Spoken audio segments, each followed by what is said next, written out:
Kaya magtrabaho sa'yo, bahala sila sa buhay nila. Kaya alam ko. Ito yung nabitin tayo dito Masate.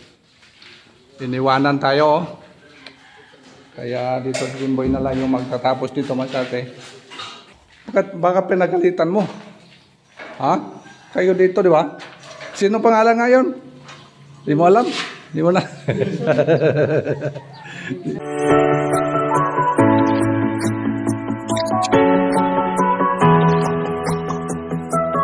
Good morning, boy. Oh, good morning. So the rescue sa ating Jimboy. Yan. Yun ang epekto Masate sa ano. Time adjustment natin. Tatlong ano natin, trabahador na ano. Hindi kaya sa oras Masate. Hindi nagpaalam na lang, hindi na lang pumasok Masate. Kaya shout out na lang sa kanila, binayaan yung mga gawain natin dito. Bitin tayo boy. Pero okay lang eh. Hindi na lang tayo padarama sa atin sa mga ganon. Lalo atong kumanda. Ano boy? Oo. Bayaan mo lang. Ayaw magtrabaho sa'yo, bahala sila sa buhay nila. Kaya walang problema sa atin Masate. Ano, buti na lang yung ano natin, yung mga kliyente natin Masate, ano, open-minded. Yan. Sa istorya ano natin Masate, explain tayo sa kanila bakit na wala na pumasok. Buti naman sa atin ano sila Masate, nag-open-minded. Shout out na lang sa mga kliyente natin Masate, yung bait. Thank you. Kaya dito tayo sa ano, sa may Kapirawan. Hindi ko na lang i-mention Masate yung sino yung mga trabahador na yon. Alam niya Masate pag di na makita sa vlog yun na. Kaya shout out na lang sa kanila Masate. Kaya punta tayo sa ano, sa Kapirawan. Naghanap tayo Masate ng electrician. Kaya siya magtapos dito Masate. First day ngayon, kahapon sana, hindi natin buhos tayo doon sa ano, sa may pawing. Okay na doon. Grabe yung trabaho kahapon boy. Oo. Binitin tayo sa may ibang mga trabador natin, kaya walo lang sa Masate. Wala pa fighting spirit, grabe daw. Muntik na. Muntik na uuwi si ano, si Dodots. Nahihirapan na Masate. Kaya sige, at least natapos din. Pero pag ano na sa atin, sa Islam na tayo, ano na lang na rin Masate. Kailangan nagdagan natin, hanap tayo ng ibang ano, back-up. Okay, let's go Masate. Ano sa mga ano dyan, sa mga baguhan pa dyan sa aming YouTube channels, don't forget to subscribe, like and share, and then click the notification bell para updated kayo Masate. Let's go. Ano masabi mo boy sa oras natin boy? Okay lang. Okay lang. Ganun din ano. Pero dito sa ano, siguro mag-indoor yung ginagawa nyo, nasa loob lang, pwede siguro ano lang, pag normal kayo. So sa labas siguro, yun ang oras natin. Pero maganda yung alas 7 no, pasok ano, para medyo ano ba, relax mga sa atin. Kaya okay daw na kanila ng Jimboy. Sa ating photo, okay lang sa kanila. Yung ibang mga tawa natin, okay. Walang problema sa atin. Talaga yung iba lang, sila ho kakontrol ng oras. Hindi nila kaya. Kahit noon pa man yan sa atin, yung problema nila. Usapan natin na alas 8. Minsan maalas na yung bina. Nandun, yun pala pagpasok sa atin. Dapat talaga pag alas 8 ko, on-site na ano. Kasi minsan kami sa atin sa alas 8 pa, hintay sa kanila. Doon pa sa ano, sa store natin. Kaya travel pa tayo. Kaya minsan alas 8:30. Tapos ngayon na-adjust tayo, wala na talaga sila. At least kalmante tayo sa atin, gano'n lang, kaya ano sila. Okay, nandito na tayo sa atin. Nandito na po tayo dito sa ano, sa site. Dala natin yung mga materials, pawing, mga paring. Ito yung nabitin tayo dito Masate. Iniwanan tayo oh. Kaya dito si Jimboy na lang yung magtatapos dito Masate. Last Friday pa kasi hindi pumasok. Kaya ito nangyari man sa atin, medyo nabitin tayo. Kaya ituloy na natin dito, hindi kasi pwede natin pabayaan. Kailangan tapusin natin. Okay na dito. Yung kulang natin na ito doon sa CR na lang. CR at saka sa laundry. Yan na lang kulay doon mas atin. Okay na. Tapos electrical, ibaon natin yung mga electrical.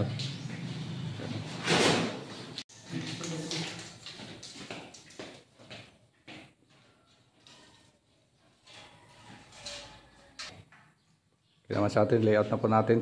Yung ano kulang natin, yung CCR lang sa laundry. Yun na lang ang ceiling natin at saka sa anong kanupi. Kaya tuloy na ito. Tulets, ba't binayaan ka sa partner mo? Anong nangyari? Baka pinagalitan mo. Ha? Kayo dito, di ba? Sino pangalan ngayon? Di mo alam? Di mo na. Di mo na alam. Nelson. Yun na. Nelson. Hindi ko alam kasi. Binayaan ka. Ano naman sa atin, problema yan sa atin, mahihiya na yan pag balik. Yung problema sa mga ganon. Dapat magpaalam sana ng maayos. Ano boy? Alam na maayos, wala namang problema. Wag lang natin bitin-bitinin yung ginagawa. Baka sinahuran mo itong Let's, hindi. Baka walang sahod. Kapos na ako sa pera. Kapos ka sa pira. Kaya nga ayaw pumasok. Let. Ha? Kaya hindi na pumasok, kapos sa pira. Hindi ako. Ayun lang ang problema pala sa atin. Ayaw na pumasok, kapos sa pira daw. Ha? Hindi nakita.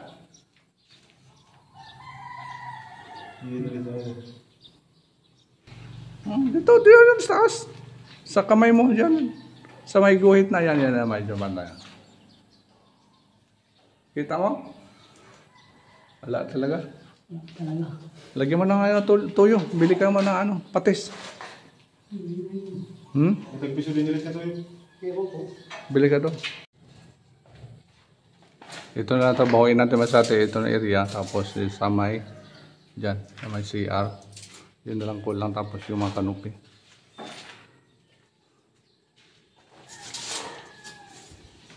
Yung init masate. Alas 7 pa lang. Masakit na yung masakit sa balat yung init. Pero okay lang kasi dito. Kahit siguro kung hindi sila nag-adjust ng oras, normal lang kasi nasa loob lang. Okay lang sa ganun man sa atin, nasa loob lang magtrabaho. Pwede yan, alas 8, alas 12, stop, okay yan. Kasi problema, hindi na pumasok man sa atin kahit hindi man nagpaalam lang na paano kung anong oras. Pwede ba alas 8 na lang papasok. Hindi na paalam sa atin, kaya okay lang. Walang problema yan. Kaya tuloy lang man sa tuloy lang tayo. Ito yung problema sa atin sa mga sa mga may tauhan ka. Tapos yung kliyente umaasa sa iyo. Tapos binitin ka na yung mga tauhan mo. Kaya problema sa atin. Kaya ikot yung utak mo kung saan kayo kukuha ng iba namang tauhan. Kaya tinapos mo na kami kahapon yung buhos doon sa sa pawing. Kaya nagbawas na tayo doon ng tauhan. Kaya inilagay natin dito. Buti na kasi ito si Jimboy. To the rescue yan. Saan natin yung ipasok yan. Walang problema yan. Walang reklamo yan masyate. Kaya yung ibang kasi hindi pwede masyate. Kahit lang on the spot lang. Hindi yan pwede masyate. Kaya lalo na ngayon. May mga project tayo. Medyo yung iba na bibitin. Wala naman tayo problema sa financial. Because sustainable naman sa atin. Okay lang, kedandahan lang. Kahit may mga konti-konting mga adjustment, okay lang naman sa atin. Yung problema lang, makasahod tayo sa mga tauhan. Yung problema kasi, hindi na pumasok. Kaya, ayun tuloy. Nag-chat ako sa kanila sa atin. Sabi ko na lang sa kanila nga, ako na lang mag-chat sa inyo kung papasokin kayo, hindi. Maghihintay lang kayo sa chat. Kaya, yung mga ibang tawa natin hindi na pumasok man sa atin, nahihiya na kayo sa pagbalik. maghintay yan sa pag sabi natin. Kaya okay lang. Wala naman tayong problema sa kanila, di ba? Wala tayong batal sa kanila, wala tayong hindi na sahuran sa kanila.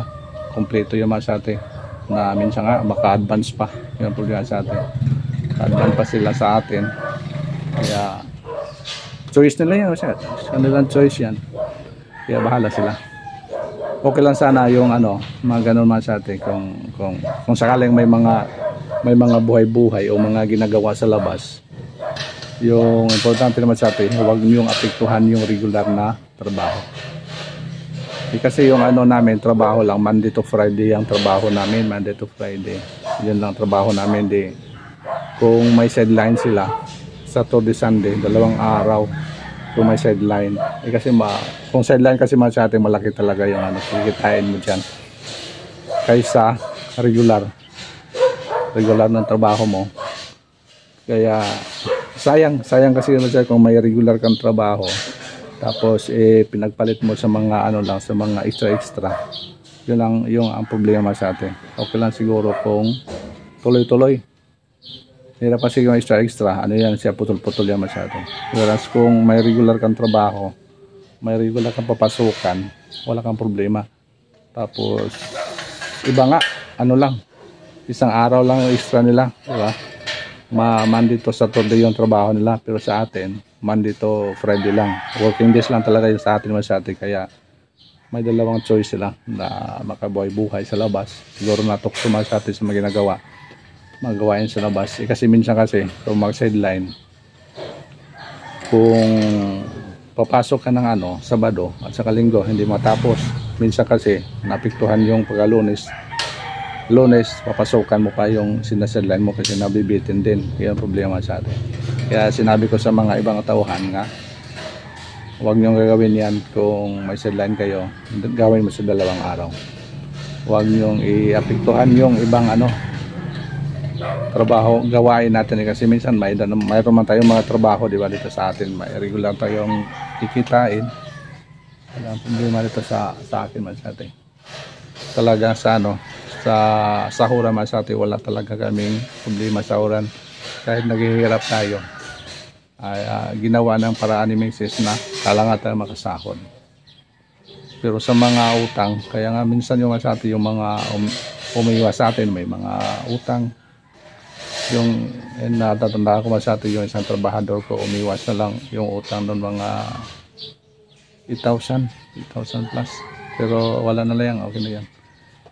Sa kanila na yan. Kaya minsan magkita kami, medyo mahihiya. Yun lang problema sa atin. Kung tips ko lang sa mga trabahador na ganyan, kung aalis man kayo,